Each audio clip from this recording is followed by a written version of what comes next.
صباح الخير، كيفكم؟ كيف الصحة؟ إن شاء الله بخير. اليوم أكلتنا أكلة شامية بحتة يعني. هي حراب إصبع. مكوناتها كتير بسيطة بس شوي بدها شغل. أنا حضرت كل شي مشان ما يضيق خلقكم معي وتتركوني ما تقعدوا تكملوا الفيديو.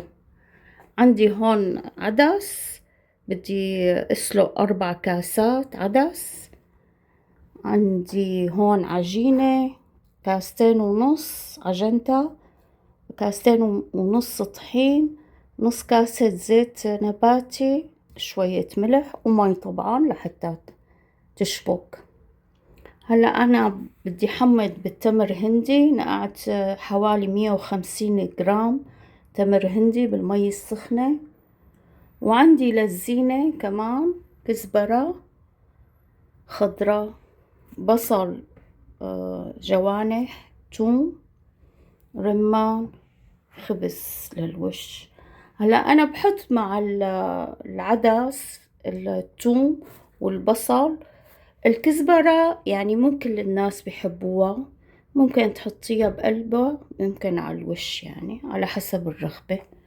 هلا أول شي بدنا نبلش بالعجين مشان ينشف وما يلزق على بعضه وقت نسقطه مع العدس. خليكم معي. أنا العجينة فردتها بهذا الشكل قد ما فيكم رقوها هيك. حطيت لها طحين كتير مشان ما تلزق على بعضها، وبجيب هاي بقسمها طول.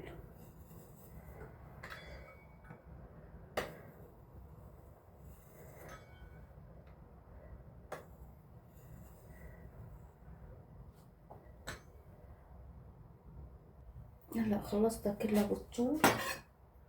هلا بنرجع بالعرض نساويها عشان تطلع عنا قطع صغيرة. ننشرها شوي بالهواء البارد مشان تنشف ما تلزق على بعضها وقت نسقطها مع العدس.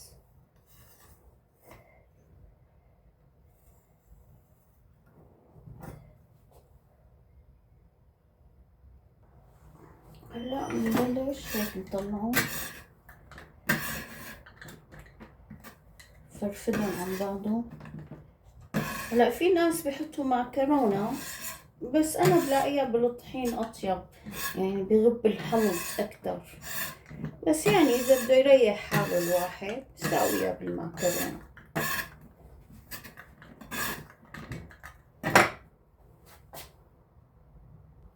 هلا بنجيب عنا صينية نحط لها طحين صفر، يعني قد ما كترنا الطحين بنرجع بننخله بنرجعه ما بيأثر، بس مشان ما يلزقوا ببعض. نجيبهم هيك فرفتهم مع بعض. هاي مرة مقسومة.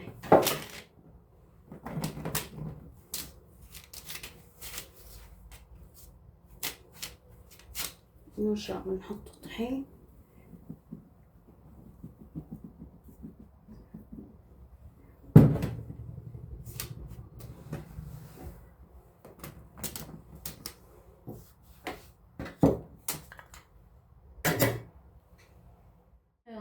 حطيناهن على الشباك ليتهووا.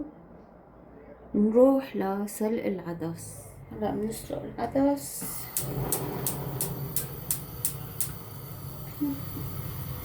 بسم الله الرحمن الرحيم. حطيت له مي سخنة.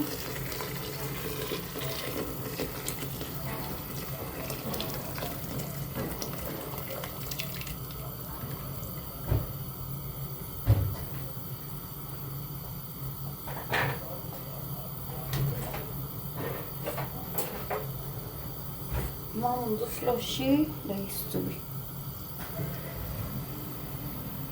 اظن انه بده نص ساعة استواء بندوق.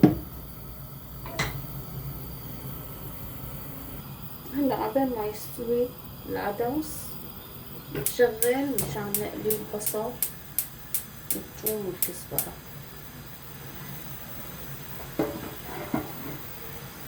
هلا بنقليه بزيت الزيتون البصل بس ليحمى شوي، وبناخد الزيت بنسقطه مع العدس بنحطه بالعدس.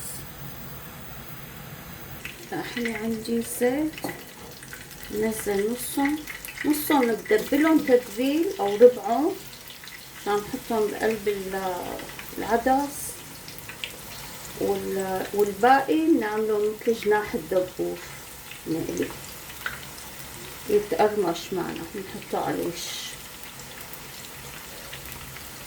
هلا هيك بكفي لجوات العدس، قلب العدس نحطه بس يستوي طبعا.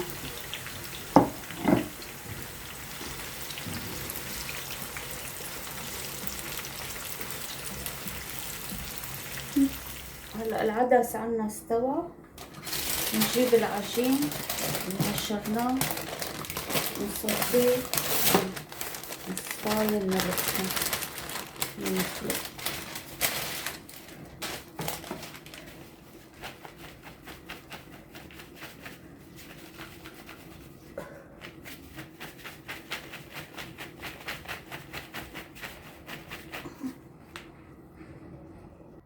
هلا بدنا نسقط العجين شوي شوي، ناخد كرشة نحطها هيك ومنحركها مشان ما يلصقوا ببعضهم.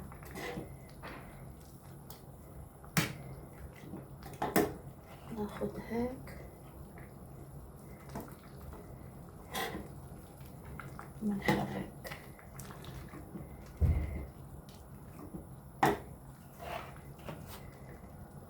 هيك ويخلص عنا العجين. هلا بهي المرحلة خلص العجينات حطيتهم كلهم، بهي المرحلة بنحمض وبنملح. هنحط معلقة كبيرة ملح،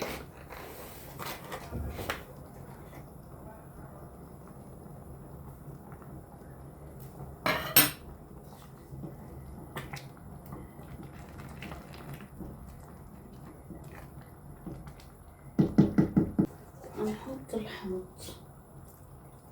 تمر هندي مثل ما قلنا، مي سخنة عصرته بعدين واخدت ميته.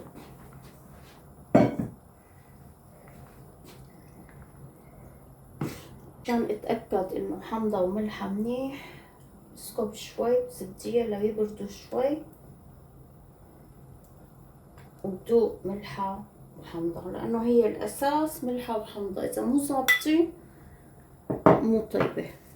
اتركهم شوي ليبردوا، لانه ليبردوا ببين معي. بجيب البصل اللي دبرته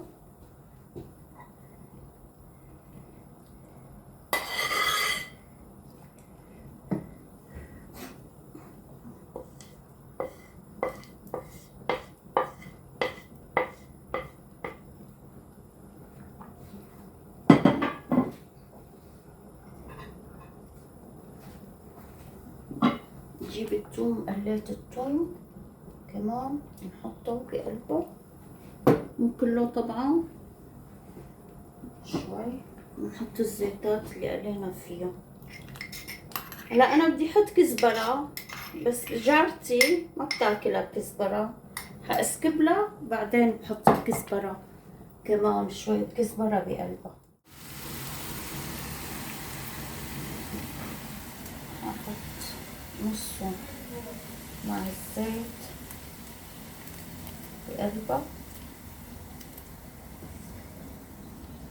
والنص الثاني نتركه للتزيين. النتيجة نهائية،